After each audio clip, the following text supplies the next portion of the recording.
Good morning. TV5 సమర్పిస్తున్న business breakfast షోకి స్వాగతం. ఏషియన్ మార్కెట్స్లో ఒక పాజిటివ్ ట్రేడింగ్ ట్రెండ్ కనిపిస్తుంది. ఎక్సెప్టింగ్ జపనీస్ నికాయ్, మిగతా మార్కెట్స్లో పాజిటివ్ ట్రెండ్ కనిపిస్తుంది. ఎస్జెక్స్ నిఫ్టీ కూడా 9204 18 పాయింట్ల లాభంతో ఒక పాజిటివ్ స్టార్ట్ను లాభాలతో కూడిన ప్రారంభాన్ని సూచిస్తోంది. సో ట్యూస్డే రోజు వచ్చిన మోడీ ర్యాలీ తర్వాత ఫెడరల్ రిజర్వ్ అందించిన డోవిష్ హైక్ ప్రభావం, ఈ రెండు కూడా మార్కెట్స్ను లీడ్ చేస్తున్నాయి. ప్రస్తుతానికి ఇండియన్ మార్కెట్స్ సంబంధించి ఈ రెండు ప్రధాన క్యూస్ ఒక ఫాలో ఆన్ ర్యాలీ కూడా మనం చూసాం. నిన్న కూడా మనం ఒక స్ట్రాంగ్ ర్యాలీ చూసాం. లాస్ట్ 3 డేస్లో నిఫ్టీ, ఎన్ఎస్సి నిఫ్టీ 2.45% పెరిగి 219 పాయింట్ల లాభపడింది. సో ఆల్ టైమ్ హైస్ దగ్గర నిన్న క్లోజ్ కావడం చూసాం. సో 9150 ఈ లెవెల్ను సునాయాసంగా అధిగమించి క్లోజ్ అయింది. నిన్న ఆద్యంతం ఆశాంతం ట్రేడింగ్ లాభాలతో సాగింది. సో యూపీ ఎలక్షన్ రిజల్ట్స్ తర్వాత యుఎస్ ఫెడరల్ రిజర్వ్ వడ్డీ రేట్లు పెంచడం, వడ్డీ రేట్లు పెంచినా కూడా కామెంటరీ చాలా డోవిష్గా ఉండడం, అలాగే డొమెస్టిక్ ఫారిన్ ఇన్స్టిట్యూషనల్ ఇన్వెస్టర్స్ నుంచి మనకు లిక్విడిటీ రష్ కనిపిస్తుంది స్టాక్ మార్కెట్స్లో. సో చాలా మనీ చేజ్ చేస్తుంది స్టాక్స్ని, అది చాలా ప్రధానమైన కారణం. అండ్ ఆఫ్ కోర్స్ ఇంతకుముందు మనం చెప్పుకున్న రెండు అంశాలు. సో నిఫ్టీ 9150 పైన క్లోజ్ అయింది. అండ్ మెటల్స్ ప్యాక్ లీడ్ చేసింది నిన్నటి ర్యాలీని. మెటల్స్ ప్యాక్ చాలా స్ట్రాంగ్గా లాస్ట్ 1 ఇయర్గా పెర్ఫామ్ చేస్తుంది. అండ్ ఇప్పటికీ ఇంకా స్టీమ్ కొనసాగుతోంది, అది ఒక విశేషంగా మనం చెప్పుకోవచ్చు. టాటా స్టీల్ లాంటి స్టాక్స్ నిన్న లీడ్ చేశాయి. హిందాల్కో, టాటా స్టీల్, సెయిల్, ఇటువంటి స్టాక్స్ అన్నీ కూడా నిన్న ఆల్మోస్ట్ మెటల్ ఇండెక్స్ 3% లాభంతో క్లోజ్ అయింది. మెటల్స్లో మరింత స్ట్రెంగ్త్ రాబోయే రోజుల్లో కొనసాగే అవకాశం ఉందంటున్నారు, ప్రత్యేకించి స్టీల్ స్టాక్స్లో. ఎందుకంటే చైనాలో అక్కడ స్టీల్ ప్రొడక్షన్ని వాళ్ళు ఎక్సెస్ కెపాసిటీ ఉన్న దాన్ని మొత్తాన్ని కట్ చేసుకుంటున్నారు. దాంతోపాటు సబ్స్టాండర్డ్ స్టీల్ని ఉత్పత్తి ఏదైతే ఉందో దాన్ని 100 మిలియన్ టన్స్ కట్ చేసుకోవాలని అక్కడ ప్రభుత్వం ఆదేశించింది. అంతకుముందు ఒక 50 మిలియన్ టన్స్ తగ్గించుకోవాలని నిర్ణయం. ఇవన్నీ కూడా స్టీల్ స్టాక్స్కి అనుకూలమైన అంశాలు. సో మేబీ అది మెటల్ ప్యాక్లో ర్యాలీని కొనసాగించే అవకాశం ఉంది. మరొక ప్రధానమైన అంశం, జూలై 1 నిన్నటి జిఎస్టీ కౌన్సిల్ తర్వాత సమావేశం తర్వాత జూలై 1 నుంచి జిఎస్టీ అమలుకు మార్గం సుగమం అయింది. సో సిన్ గూడ్స్ అని ఏవైతే మనం అనుకుంటూ ఉంటామో ఆ సిన్ గూడ్స్కి సంబంధించి కూడా ఒక క్లారిటీ వచ్చింది ఇప్పుడు. సో సెస్ ఏదైతే ఉందో, అంటే ట్యాక్స్ ఏదైతే ఉందో జిఎస్టీ కాకుండా అదనంగా ఈ సిన్ గూడ్స్ అంటే ఏంటి, pan masala, tobacco, coal, aerated drinks అంటే సాఫ్ట్ డ్రింక్స్ అంటాం కదా అవి, అండ్ లగ్జరీ కార్స్, వీటి మీద జిఎస్టీకి అదనంగా సెస్ కూడా విధిస్తారని గతంలో మనం అనుకున్నాం. సో ఆ సెస్ ఎంత అన్నది ఇప్పుడు ఒక నిర్ణయానికి రావడం జరిగింది కౌన్సిల్ సమావేశంలో. 15% ఈజ్ ది క్యాప్. 15% కంటే తక్కువే ఉండొచ్చు. So maximum is 15%. మేబీ అది 12%తోనే సరిపెట్టుకునే అవకాశాలు కూడా కనిపిస్తున్నాయి. కాబట్టి టొబాకో మీద, ఆర్ పాన్ మసాలా మీద, ఆర్ లగ్జరీ కార్స్ మీద, ఇంకా లగ్జరీ కార్స్ అంటే ఏంటి, అది 15 లక్షల కంటే ఎక్కువ వాల్యూ ఉండే కార్సా లేకపోతే ఏంటి అనేది ఇంకా దానికి సంబంధించి డెఫినేషన్ లేదు. బట్ లగ్జరీ కార్స్ మీద కూడా ఈ సిన్ ట్యాక్స్ అనేది ఉంటుంది, అది 15% మ్యాక్సిమం. సో ఇవాళ ఐటీసీ లైమ్లైట్లో ఉండబోతోంది. ఎందుకంటే ఐటీసీకి సంబంధించి ఈ జిఎస్టీ కౌన్సిల్ సమావేశం తర్వాత ట్యాక్స్ న్యూట్రల్, అంటే ఇప్పుడున్న ట్యాక్స్ ఏదైతే ఉందో అదే ట్యాక్స్ కొనసాగుతుంది. అందరూ పెరుగుతుందేమో అనుకున్నారు. సో అది పెరిగే ఛాన్సెస్ లేవు. కాబట్టి ఐటీసీ వాటి మార్కెట్స్లో చాలా యాక్టివ్గా ట్రేడ్ కాబోతుంది. మేబీ లాభాలను కూడా లీడ్ చేసే అవకాశం కనిపిస్తుంది. మార్కెట్స్ కనుక లాభాల్లో ట్రేడ్ అయితే ITC is the second heavy weight stock in the index after Reliance Industries. So focus on ITC stock and FIs నుంచి బయింగ్ కొనసాగుతోంది. ఎఫ్ఐఎస్ నేను కూడా 1360 crores వర్త్ స్టాక్స్ని క్యాష్ మార్కెట్స్లో కొన్నారు. ఓవరాల్గా మార్చ్లో 14,000 crores వర్త్ స్టాక్స్ని ఎఫ్ఐఎస్ కొనడం చూసాం.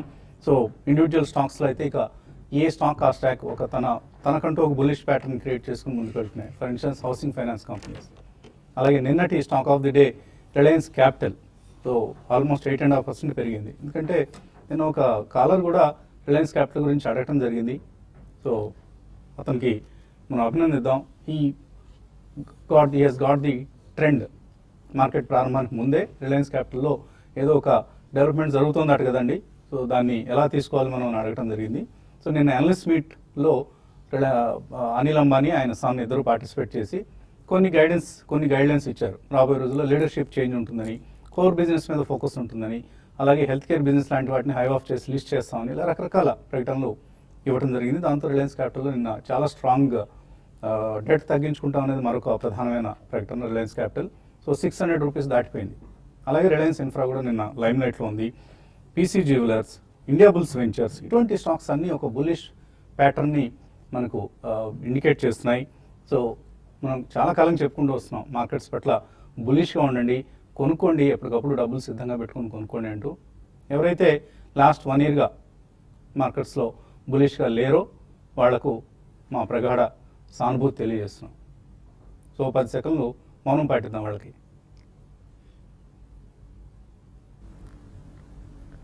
ఇంకా ఎక్కువ మౌనమే పాటించాలి, కాకపోతే టైం లేదు కదా మనకి, చాలా తక్కువ సమయం ఉంది కాబట్టి 10 సెకండ్ల మౌనంతో సరిపెట్టాం. So that is the trend now. So మార్కెట్స్లో చాలా చాలా బులిష్గా ఉండాల్సిన సమయం ఇది. అలా అని చెప్పేసి junk stocks, non quality stocks కొనుక్కోవద్దు. క్వాలిటీ స్టాక్స్ కన్ఫైన్ అవ్వండి. ఇండెక్స్ లెవెల్స్తో మనకు సంబంధం లేదు. 10,000కి వెళ్ళొచ్చు, 12,000కి వెళ్ళొచ్చు నిఫ్టీ, దాంతో మనకు సంబంధం లేదు. But quality stocks will give you decent returns.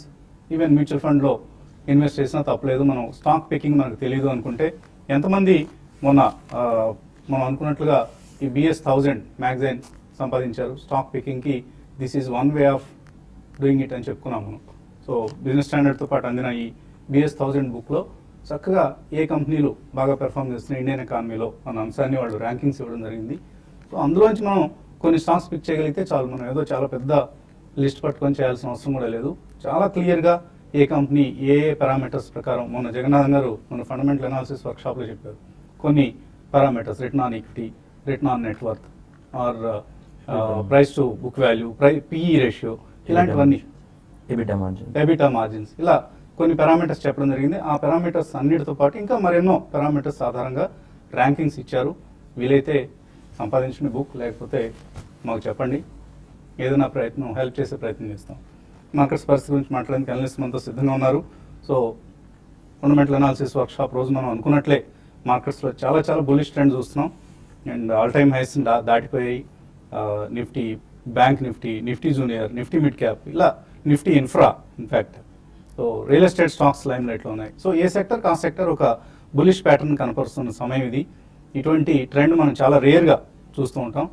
So ఏంటి మీ అడ్వైజ్ ఈ సమయంలో? అది యాక్చువల్గా మన ఫెడ్ ఇంట్రెస్ట్ రేట్ హైక్ చేసిన తర్వాత ఆల్మోస్ట్ అయితే ఫెడ్ ఇంట్రెస్ట్ రేట్ కట్ చేసినట్టు పెరుగుతున్నాయి మార్కెట్స్. అంటే ఇదివరకు ఏంటంటే హైక్ చేస్తారనగానే భయం వేస్తుంది. డోవిష్ హైక్ అని దీనికి ఒక పేరు కూడా పెట్టారు. సో కాబట్టి ఏంటంటే ఇండియన్ మార్కెట్కి ఉన్న ఈ రోజు ఉన్న బులిష్ నేచర్ చెప్పడానికి అదొక ఉదాహరణ. అంటే for example fed interest rate hike చేసినా కూడా మనం అంత బులిష్గా ఉన్నామంటే, సో ఇంకోసారి ఏంటంటే ఇంకోటి ఆల్ టైమ్ హైస్కి వెళ్ళిన తర్వాత ఎక్కడికి వెళ్తుంది అనేది ఎనీబడీస్ గెస్ అనమాట. సో చాలా మనం మంచి మార్కెట్లో ఉన్నాము. సో ఎవరైనా హోల్డ్ చేస్తుంటే ఇంకా హోల్డ్ చేయమని చెప్తాం. ఎందుకంటే లెవెల్స్ అనేది ఎక్కడికైనా వెళ్ళొచ్చండి. ఎందుకంటే ఆల్రెడీ పెరిగిపోయింది కాబట్టి బుక్ చేయాలి అట్లా హడబడాల్సిన అవసరం ఏం లేదు. అంటే బేసిక్ రిస్క్ మేనేజ్మెంట్ ఏదైతే ఉంటాయి, ఫర్ ఎగ్జాంపుల్ స్టాప్ లాస్ అని, అవన్నీ బేసిక్ రిస్క్ మేనేజ్మెంట్ స్కిల్స్ వాడాలి. కానీ కంగారు పడి పోర్ట్ఫోలియో నుంచి ఎగ్జిట్ అవ్వాల్సిన అవసరం లేదండి. మార్కెట్ పెరిగినా కూడా ఇంకా పెరిగే అవకాశాలే ఎక్కువ కనపడుతున్నాయి. సో మంచి స్టాక్స్లో ఉండండి. సో మనం ప్రోగ్రాంలో చెప్తూనే ఉన్నాం రకరకాల ఐడియాస్, వాటిని ఫాలో అయ్యే ప్రయత్నించండి. ఓకే అండి. సో ఇలా ఇప్పుడు ఈ కార్యక్రమంలో ముఖ్యసారిగా మాట్లాడి కొనుక్కోండి లేదా అమ్మేసేయండి, మంచిది కాదు మంచిది ఇలా చెప్తున్నారు. కానీ ఆయన విశ్వరూపాన్ని మీరు ఫండమెంటల్ అనాలిసిస్ వర్క్షాప్లో చూసాం, మేము జరగదీశారండి. So in a very colloquial language is done a fantastic job. So ఈసారి వర్క్షాప్కి అందరూ తప్పకుండా హాజరయ్యేందుకు ప్రయత్నం చేయండి. ఎస్పెషల్లీ అందరూ మన వాళ్ళు అందరూ ఉద్దండులే. రాజేంద్ర గారు అయినా టెక్నికల్స్ పరంగా, బాలా గారు చెప్పనే అవసరం లేదు, అందరు డార్లింగ్ అనలిస్ట్, అండ్ జగన్నాథన్ గారు. సో టెక్నికల్స్ ఏం చెప్తున్నాయి, టెక్నికల్లీ మార్కెట్స్ ఏ పరిస్థితిలో ఉన్నాయి? అయితే నిన్నటి క్లోజింగ్ ప్యాటర్న్ చూస్తే కనుక మనం ఆల్ టైమ్ హై ఏదైతే ఉందో 9119 దాని అబోవ్ క్లోజ్ అవటం చూసాం. అంటే కంఫర్టబుల్ గా క్లోజ్ అయింది. బట్ అగైన్ ట్రేడర్స్ పరంగా చూస్తే కనుక probably I think fresh entry, I think you should wait for corrections అనే చెప్పొచ్చు. సో డెఫినెట్లీ ఇక్కడ నుంచి 100-150 పాయింట్స్ అప్ సైడ్ వస్తున్నప్పటికీ ప్రాబ్లీ రిస్క్ కూడా డౌన్ సైడ్ అంతే ఉంది. ఎందుకంటే 2 గ్యాప్స్ మనం క్రియేట్ అవడం చూసాం మార్కెట్లో. ట్యూస్డే గ్యాప్ అప్ ఏదైతే ఉందో అరౌండ్ 9,000 దగ్గర గ్యాప్ ఉంది, అది లో లెవెల్లో. అదేవిధంగా నిన్నటి గ్యాప్ చూస్తే 9,100 దగ్గర. So 50-150 points correction is always there in the market. So అది మనసులో పెట్టుకుని probably I think long positions కొంచెం అవాయిడ్ చేయాలి ఈ స్టేజ్లో. బట్ అగైన్ ట్రేడర్స్ ఎవరైతే లాంగ్ ఉన్నారో ట్రైలింగ్ స్టాప్ మీద పొజిషన్స్ కంటిన్యూ చేయాలి. సో ఇక్కడ నుంచి ఒకవేళ మార్కెట్ పెరిగితే కనుక మేబీ 100-150 పాయింట్స్ అప్ సైడ్ కూడా వెళ్ళే ఛాన్స్ ఉంది. బట్ అగైన్ మనకి 20-డే మూవింగ్ యావరేజ్ అయితే ఉందో 8925 ప్రాబ్లీ అదొక బేస్ లాగా మనం ఈ స్టేజ్లో అనుకోవచ్చు. ఐ థింక్ ఇప్పుడే వసంత్ గారు చెప్పారు స్టార్టింగ్లో లాట్ ఆఫ్ స్టాక్స్ ఏవైతే ఉన్నాయో ఐ థింక్ బ్రేక్అవుట్స్ రావడం చూస్తున్నాం. ఎస్పెషలీ నిన్న 2 స్టాక్స్ మనం చార్ట్స్ పరంగా చూసాం. One is Reliance capital. I think the whole India is stocking probably నిన్న మార్నింగ్ నుంచి. సో నిన్న 8% అనే బిగ్ మూవ్ విత్ వాల్యూమ్స్ అవటం చూసాం మనం. సో జనరలీ దాని వాల్యూమ్ అరౌండ్ 18 lakhs 20 lakhs ఉండే వాల్యూమ్ నేను ఆల్మోస్ట్ 1 crore పైన అయింది క్యాష్ మార్కెట్లో. And almost 2016 September highs breach అయింది, 595 సెప్టెంబర్ హైస్. సో దీని ఇండికేషన్ అంటే ప్రాబ్లీ రానున్న రోజుల్లో చాలా స్ట్రెంత్ ఉండే ఛాన్స్ ఉంటుంది ఈ స్టాక్కి. అగైన్ డెఫినెట్గా మార్కెట్ కరెక్షన్ అయినప్పుడు మేబీ 30-40 రూపీస్ డిప్ రావచ్చు. సో ఈ స్టాక్ని రాడార్లో పెట్టుకుని 2 or 3 ప్రైస్ పాయింట్స్లో అక్యుమిలేట్ చేయొచ్చు. మేబీ 2014 హై ఏదైతే ఉందో 670 నెక్స్ట్ రెసిస్టెన్స్గా మనం చెప్పుకోవచ్చు. So this is stock to watch. అదేవిధంగా కావేరీ సీడ్స్ కూడా నిన్న బ్రేక్అవుట్ రావడం చూసాం చార్ట్స్ పరంగా. సో 530-540 అబోవ్ బ్రేక్ అయింది. ప్రాబ్లీ ఇక్కడ నుంచి కూడా అది 20% అప్ మూవ్ ఉంటుంది మేబీ నెక్స్ట్ 3 to 4 monthsలో. బట్ అగైన్ ఇది హై బీటా స్టాక్ కాబట్టి 5-10% కరెక్షన్స్లో ప్రాబ్లీ స్టాప్ లాస్ తోటి ఈ 2 స్టాక్స్ కూడా పిక్ చేయొచ్చు. అండ్ బ్యాంక్ నిఫ్టీ చూస్తే కనుక 20,711 దగ్గర మనకి 20-డే మూవింగ్ యావరేజ్ ఉంది which is 500 points lower. So probably bank నిఫ్టీలో కూడా 200-500 పాయింట్స్ కరెక్షన్ వస్తే కనుక it calls for a by. And even up side ఇక్కడ చూస్తే కనుక 300-350 పాయింట్స్ అప్ సైడ్ ఉండే ఛాన్స్ ఎక్కువ ఉంది. సో మ్యూజిక్ బ్రాడ్కాస్ట్ ఐపీఓ ఇవాళ లిస్ట్ కాబోతోంది. 333 రూపాయల ధరకు షేర్లు కేటాయించారు ఐపీఓలో. అండ్ 40 times ఓవర్ సబ్స్క్రైబ్ అయింది ఈ ఇష్యూ. సో 45 షేర్లు కనుక ఎవరైనా అప్లై చేసుకుంటే రిటైల్ ఇన్వెస్టర్స్ వాళ్ళకి 47:361 ఇది నిష్పత్తి. అంటే ఆల్మోస్ట్ ఒక 1:9 ఆ నిష్పత్తిలో షేర్లు కేటాయించడం జరిగింది. అండ్ ఎవరైనా అంతకంటే ఎక్కువ షేర్లు 90 షేర్స్ ఎవరైనా అప్లై చేసుకుంటే 25:192 ఇది ratio basis of allotment. So ఆ నిష్పత్తిలో షేర్లు అలాట్ చేస్తూ వెళ్ళారు. చాలా మంచి ఐపీఓ అని మనం కూడా ఈ కార్యక్రమంలో రికమెండ్ చేయడం జరిగింది. ఈ మధ్య వచ్చిన క్వాలిటీ ఐపీఓస్లో మ్యూజిక్ బ్రాడ్కాస్ట్ ఒకటి.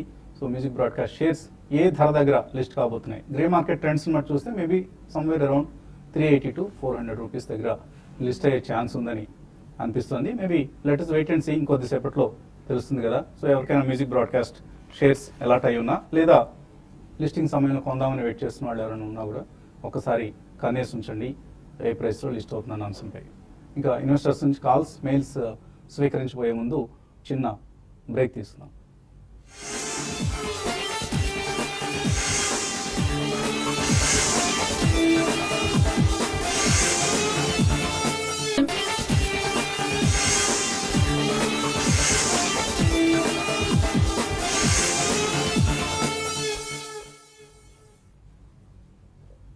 టీవీ5 సమర్పిస్తున్న బిజినెస్ బ్రేక్ఫాస్ట్ షోకి తిరిగి స్వాగతం. గత 2 సంవత్సరాల్లో నిఫ్టీ 9,000 లెవెల్ నుంచి 9,000 లెవెల్కి వచ్చింది. సో ఏంటి 2 సంవత్సరాలు ఏం పెరగలేదని మనం అనుకుంటే పొరపాటు అయ్యే పప్పులో కాలేసినట్లే. ఎందుకంటే నిఫ్టీ సెన్సెక్స్లు అదే లెవెల్స్ దగ్గర మళ్ళీ మనకు కనిపిస్తున్నప్పుడు కూడా ఆల్ టైమ్ హైస్ దగ్గర. But BSc mid cap index 27% పెరిగింది లాస్ట్ 2 yearsలో. అలాగే small cap index 23%, consumer durables index అయితే 42% పెరిగింది. సో స్టాక్స్ లిస్ట్లో కూడా అటువంటి మార్పులు మనకు చాలా కనిపిస్తుంటాయి. అంటే బాగా పెరిగిన stocks Bajaj Finserv for instance 172% పెరిగింది. జూబిలెంట్ లైఫ్ ఆల్మోస్ట్ 400% పెరిగింది. చెన్నై పెట్రోలియం, ఏజిస్ లాజిస్టిక్స్ ఇవన్నీ కూడా 400% వరకు పెరిగినాయి. Dalmia Bharat, escorts, Rajesh exports, Can Fin homes ఇటువంటి స్టాక్స్ని ఎవరైనా సెలెక్ట్ చేసుకుని ఇన్వెస్ట్ చేస్తుంటే బ్రహ్మాండమైన రిటర్న్స్ వచ్చాయి. అలాగే స్మాల్ క్యాప్స్లో కూడా చాలా విన్నర్స్ ఉన్నారు. ఫర్ ఇన్స్టెన్స్ ఎల్టీ ఫుడ్స్ 11 రూపాయల్లో 2 సంవత్సరాల క్రితం ఎవరైనా కొనుంటే ఇవాళ 54 రూపాయలు అయింది. సో 4 times అయింది almost. DFM foods, Nilkamal, Himatsingka Seide, Gayatri projects, Sudarshan chemicals, GHCL, Gujarat heavy chemicals అంటాం కదా ఆ స్టాక్. ఇటువంటి స్టాక్స్ అన్ని కూడా చక్కటి రిటర్న్స్ ఇచ్చాయి. సో నెక్స్ట్ 2 yearsలో ఏవి ఈ కైండ్ ఆఫ్ రిటర్న్స్ ఇవ్వబోతున్నాయి పట్టుకోండి. సో ఇవాళ నుంచి 2 years తర్వాత ఎవరైనా మేము 4 baggerలో 5 baggerలో ఇన్వెస్ట్ చేస్తామని కనుక ఎవరైనా చెప్తే వాళ్ళకి మంచి ప్రైజెస్ కూడా ఉంటాయి. కాలర్స్ లైన్లో ఉన్నారు. మొదటి కాలర్ ఒంగోలు నుంచి శ్రీకాంత్. హలో, నమస్కారం సార్, వసంత్ కుమార్ గారికి. నమస్తే, అడగండి శ్రీకాంత్. జగన్నాథన్ గారికి, కృష్ణ గారికి నమస్కారం సార్. ఇప్పుడు ఇన్ని నమస్కారాలు పెడుతున్నారంటే మీరు ఒంగోలు నుంచి చేస్తున్నారా మార్కాపురం నుంచి చేస్తున్నారా? ఒంగోలు జిల్లా సార్ ప్లస్ మార్కాపురం సార్ మాది. ఓకే, అది ఒంగోలు నుంచి అని చెప్తే నేను ఇదేంటి 2 చోట్ల నుంచి ఇన్ని నమస్కారాలు పెట్టి ఒకే వ్యక్తి ఉన్నారని కొంచెం కన్ఫ్యూజ్ అయ్యాను. లేదు లేదు సార్. చెప్పండి. సార్, మీరు చూపించిన బిఎస్సి బుక్ అనేది మాకు కావాలంటే అది ఏ విధంగా వస్తుంది? అదే విధంగా వచ్చేసి జగన్నాథం గారిని అడుగుతున్నాను. అడగండి. బజాజ్ ఫైనాన్స్ వచ్చేసి నా దగ్గర వచ్చేసి 100 షేర్లు ఉన్నాయి సార్. అవి వచ్చేసి 1000 రూపాయలు తీసుకున్నాను. ఇంకా ఉంచుకోవచ్చు అన్నాయి సార్. ఓకే, ఉంచండి. అది ఇవన్నీ ఏంటంటే అంటే యాక్చువల్గా 1 మంత్ 3 మంత్స్ బేసిస్ లో చూసారంటే స్టాక్స్ కాదండి. యూజ్ మల్టీ బ్యాగర్స్ చాలా వెల్త్ క్రియేట్ చేసిన కంపెనీస్ వదిలేసి పెట్టేసండి. అంటే ఇన్ కేస్ ఏమి మనీ నీడే లేదనుకుంటే వదిలేసి పెట్టేసండి. డెఫినెట్ గా మీకు ఇందాక వస్తుంది గారు అన్నట్టు నెక్స్ట్ ఇయర్స్ తర్వాత చూస్తే డెఫినెట్ గా పాజిటివ్ రిటర్న్స్ ఇచ్చేలాంటి స్టాక్సే కానీ ఇబ్బంది పెట్టేలాంటి ఐడియాస్ కాదనమాట. సో హోల్డ్ చేయండి మీ దగ్గర ఉన్న బజాజ్ ఫైనాన్స్ స్టాక్ని for getting multibagger returns from the stock. ఇది మేబీ నెక్స్ట్ 2 to 3 years. తర్వాత మీరు అడిగిన BS 1000 బుక్ని కూడా మీకు అందించే ప్రయత్నం చేస్తాం. మీ అడ్రస్ను బ్యాక్ ఆఫీస్లో ఉన్న కొలీగ్స్కి ఇవ్వండి. సో ఎందుకంటే వెరీ ఫ్యూ బుక్స్, నేను ఒక ½ డజన్ బుక్స్ అడిగాను బిజినెస్ స్టాండర్డ్ వాళ్ళని, పంపిస్తా ఉన్నారు. వస్తే మీకు కూడా ఒక బుక్ను అందజేసే ప్రయత్నం చేస్తాం. తిరుపతి నుంచి ప్రసాద్ లైన్లో ఉన్నారు. హలో, గో కార్బన్ గురించి కలుపుకోవాలి. ఏమండి? దేని గురించి? Go carbon, GOCARBON, go carbon. Goa carbon. Goa carbon sir. పేరు మార్చేస్తే ఎలా మీరు? గోవా ఊరు ఉంది కదా, టౌన్ సిటీ ఉంది కదా, గోవా కార్బన్. సో కొన్నారా మీరు ఇది? కొన్నాను సార్. నిన్న కొన్నారు. కొన్న తర్వాత మళ్ళీ రివ్యూ చేస్తున్నారు. కొనే ముందే అడగాలి మమ్మల్ని మంచిదా కాదా అని. సో ఎనీవే కొనేసారు కాబట్టి ఏం చేయాలి ఇప్పుడు? గోవా కార్బన్ ఎలా ఉంది? ఐ థింక్ ఈ టోటలీ సైడ్ వేస్ ట్రెండ్ లో ట్రేడ్ అవుతున్న స్టాక్ అండి. ఐ థింక్ ఈ స్టాక్ లాస్ట్ 1.5 year గా చూస్తే కనుక ఆల్మోస్ట్ మనకి 65 రూపీస్ నుంచి క్లోజ్ టు అబౌట్ 140 దాకా పెరగటం చేసాం. So current market price around 107 ఉంది. సో ఇది రేంజ్ అనేది 90 నుంచి 120 మధ్యలో ఉంది. సో ట్రేడింగ్ కోసం అయితే డెఫినెట్లీ మీరు 90 కింద క్లోజింగ్ బేసిస్ స్టాప్ లాస్ పెట్టుకోవాలి. అండ్ 2 month హై ఏదైతే ఉందో 110 దాటింది అంటే కనుక 118 to 120 అప్ సైడ్ వచ్చే ఛాన్స్ ఉంది. అక్కడ మీరు ప్రాఫిట్స్ అనేది బుక్ చేసుకోవాలి. It's not a stock to own అండి. ప్రాబ్లీ ఐ థింక్ ఈ స్టాక్ ని మీరు ట్రేడింగ్ కి మీరు ఉపయోగించాలి. తర్వాత విజయవాడ నుంచి ఫణీంద్ర. హలో అడగండి ఫణీంద్ర. నమస్తే అండి. నమస్తే. శిల్పా మెడికేర్ 580లో 100 షేర్స్ హోల్డింగ్స్ ఉన్నాయండి. అది ఇప్పుడు తగ్గుతుంది, వెయిట్ చేయమంటారా? తర్వాత టీవీఎస్ మోటార్ SIP చేయొచ్చు అంటారా? శిల్పా మెడికేర్ మంచి కంపెనీ అండి. అంటే ఆంకాలజీలో వాళ్ళకి మంచి హోల్డ్ ఉంది, మనకి మంచి వ్యూ ఉన్న కంపెనీ. సో అంటే ఇప్పుడు కొద్దిగా కరెక్షన్ వస్తే రావచ్చు. ఎందుకంటే ఓవరాల్ ఫార్మానే కొద్దిగా అన్సర్టెన్ జోన్ ఉంది. కొన్ని ఏమో అనుకున్న దానికంటే బాగా అవుతున్నాయి, కొన్ని ఏమో అనుకున్న దానికంటే కొంచెం ఇబ్బంది పడుతున్నాయి. సో ఎనీవేస్ అంటే హోల్డ్ ఏమని చెప్తానండి. సో ఈవెన్చువల్గా రికవరీ ఎలాంటి ఐడియాస్. టీవీఎస్ మోడల్లో సిప్ అంటారా, అది కూడా చేయొచ్చండి. కంపెనీ మంచి కంపెనీనే. కాదే ఇంకా ఫ్రంట్ లైన్ కంపెనీస్కి వచ్చేస్తే ఇంకా స్టెబిలిటీ ఉంటుంది. టీవీఎస్ మోటార్స్ కూడా పర్లేదండి. మీరు SIP కాబట్టి మీకు over period of time averaging price అవుద్ది. So it's fine, you can do it. ఒక మెయిల్ తీసుకునే ప్రయత్నం చేద్దాం. బుటే రాంబాబు అడుగుతున్నారు. వ్యాప్కో కొన్నారట 6400లో 2 సంవత్సరాలుగా హోల్డ్ చేస్తున్నారు. ప్రైస్ ఇప్పటికీ ఇంకా రాలేదట. ప్రైస్ ఏం చేయాలి? వ్యాప్కో MNC కంపెనీ అండి, చాలా మంచి కంపెనీ. ఆటో యాన్సిలరీస్ లో one of the best companies అనుకోవచ్చు. పర్ఫార్మెన్స్ చూస్తే మీరు అన్న పాయింట్ కూడా కరెక్ట్. షేర్ ప్రైస్ బాగా స్టేబుల్ గా ఉందంటే ఎక్కువ ర్యాలీ అవ్వలేదు. బట్ ఇవన్నీ ఏంటంటే ఈవెన్చువల్ గా హోల్డ్ చేస్తే వచ్చేలాంటి కంపెనీస్ అండి. కంగారు పడతాయని చెప్తాను, హోల్డ్ చేయండి. So it should be fine eventually. Sitaram అడుగుతున్నారు. బడ్జెట్ తర్వాత స్టాక్ రికమెండేషన్ సెషన్ పెడతామని అన్నారు, పెట్టలేదు. మొన్న వర్క్షాప్ పెట్టాం కదండి. ఆల్మోస్ట్ వర్క్షాప్లో మనం పోస్ట్ బడ్జెట్ ఐడియాస్ని కొన్నిటిని డిస్కస్ చేయడం జరిగింది. సెక్టర్ వైజ్ ఐటీలో ఏం జరుగుతుంది, ఫార్మాలో ఏం జరుగుతుంది, FMCGలో ఏం జరుగుతుంది, ఆర్ టైర్ స్టాక్స్లో ఏం జరుగుతుంది, ఇలా రకరకాలుగా మనం గైడెన్స్ ఇచ్చే ప్రయత్నం చేసాం. సో మేబీ నెక్స్ట్ వర్క్షాప్కి మీరు అటెండ్ అయ్యే ప్రయత్నం చేయండి. తప్పకుండా నెక్స్ట్ 1-2 monthsలో మరొక సెషన్ కూడా మనం కండక్ట్ చేస్తున్నాం. ఇంకా యూట్యూబ్ ప్రసారాల్లోకి మళ్ళీ ప్రవేశించాల్సిన సమయం.